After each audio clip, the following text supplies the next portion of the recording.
दोस्तों, दिल्ली में एक फूड डिलीवरी बॉय था जो फूड डिलीवर करने का काम करता था। वो रेस्टोरेंट में जाता, फूड को कलेक्ट करता और कस्टमर तक डिलीवर करता। वो एक थर्ड पार्टी कंपनी के लिए काम करता था जो फूड डिलीवर सर्विस देती थी दिल्ली में। काफ़ी अच्छा लड़का था और बहुत ही मेहनत से अपना वर्क करता था। उसका नाम मनीष था। मनीष के काम से मनीष का जो बॉस था वो काफ़ी खुश रहता था। एक दिन की बात है जब मनीष अपने काम पर आता है और काम करते करते रात के 10 बज जाते हैं।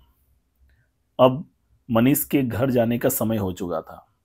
जैसे ही मनीष घर जाने के लिए रेडी ही हुआ था, तभी उसके ऐप में, जिस ऐप के थ्रू वो ऑर्डर को रिसीव करता था, उस ऐप में एक ऑर्डर आता है। मनीष सोचता है कि इस ऑर्डर को रिसीव करूं या ना करूं, क्योंकि 10 बज चुके थे और 10 बजे वो घर चला जाता था। क्योंकि ऑर्डर काफ़ी हैवी था, उसमें बहुत सारे जो फूड है वो ऑर्डर किए गए थे, तो मनीष को लगता है कि इतना बड़ा क्वांटिटी का ऑर्डर है, अगर इसे मैं डिलीवर कर देता हूं तो हो सकता है कि मुझे कुछ अच्छे टिप मिल जाए। इस लालच में मनीष उस ऑर्डर को रिसीव कर लेता है। अब रेस्टोरेंट में फूड प्रिपेयर होता है। फूड प्रिपेयर होने में 30 मिनट का समय लग जाता है। 10:30 हो जाता है। फिर मनीष बाइक से फूड लेकर निकल जाता है।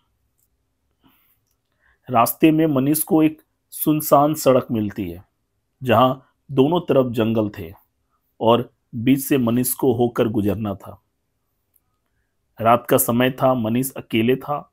मनीष को हल्का डर भी लग रहा था, लेकिन क्योंकि मनीष उस रास्ते से पहले भी बहुत बार गुजर चुका था, लेकिन हमेशा वो दिन में जाया करता था। पहली बार वो रात के समय में उस रास्ते से गुजर रहा था। मनीष डरते हुए उस रास्ते को पार करता है और उस पुराने बिल्डिंग में पहुंचता है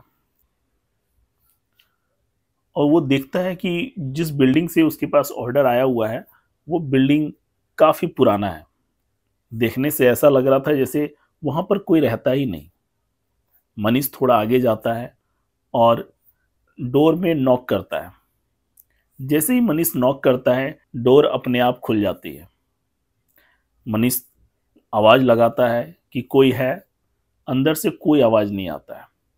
मनीष कहता है कि मैं फूड लेकर आया हूँ जो आपने ऑनलाइन ऑर्डर किया था, मगर कोई रिस्पॉन्स नहीं था।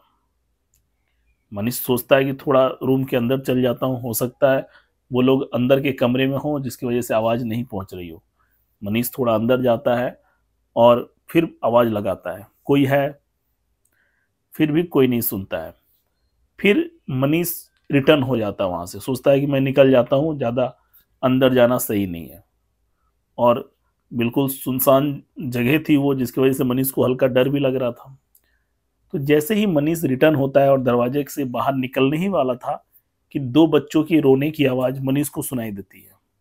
तुरंत मनीष पलटता है और देखता है कि उसके हाथ के बाएं साइड में एक कमरा था, वहां से आवाज़ आ रही थी। मनीष उस कमरे की तरफ जाता है, देखता है बेड पर दो बच्चे बैठे हुए हैं और दोनों एक दिशा में देख रहे थे और एक साथ चिपक के बैठे हुए थे और उनकी आंखें जो थी टकटकी मार के मनीष को देख रही थी और वो रोए जा रहे थे। तभी मनीष कहता है कि मैं फूड लेकर आया हूं जो आप लोगों ने ऑनलाइन ऑर्डर किया था, तो आप इसे रिसीव कर लीजिए। तो वो दोनों बच्चे मनीष को इशारा करते हैं कि पीछे देखो। तो मनीष पीछे देखता है तो देखता है एक बुजुर्ग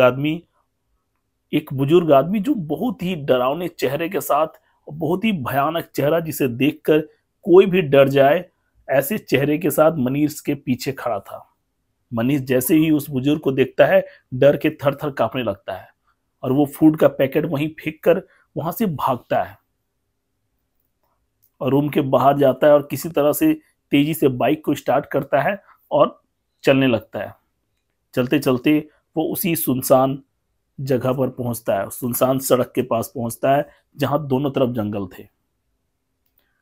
और अचानक मनीष की बाइक खराब हो जाती है। अब मनीष को इतना डर लग रहा था जैसे मनीष की जो जान है वो मुंह में आ गई थी। कब उसकी जान निकल जाए कहना मुश्किल था। पहले तो मनीष को समझ में नहीं आ रहा था कि इतनी रात में मेरी बाइक खराब कैसे हो गई, और वो काफी परेशान था। और बाइक से उतरकर वो यहाँ वहां देख रहा था, तभी उसकी नजर उसके बाइक की रेयर व्यू मिरर पे पड़ती है। वो देखता है पीछे से वही बुजुर्ग और दो बच्चे चले आ रहे हैं। ये सब देखकर मनीष की हालत और खराब हो जाती है।